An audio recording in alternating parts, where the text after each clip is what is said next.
Elite de Pioneer, ya se juega el verano 2014, Uruguay de Coronado ante el Club Sport Herediano. Al Uruguay para gol, tira.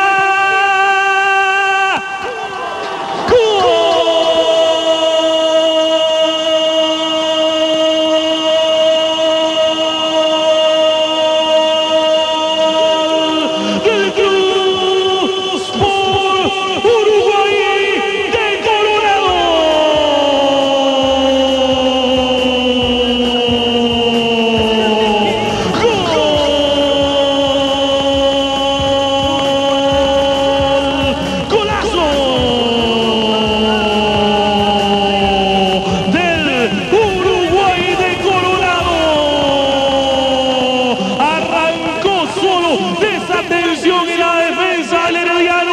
Johan Condega, el número 10, arranca con la élite de Pioneer. Saca una marca, enfrenta al guardameta Moreira, ingresando al área bruta internacional. Saca un trayazo a media altura. El balón ingresa y sobre 27 segundos se anota el primer gol del verano 2014. El gol más rápido del torneo, sin ninguna duda.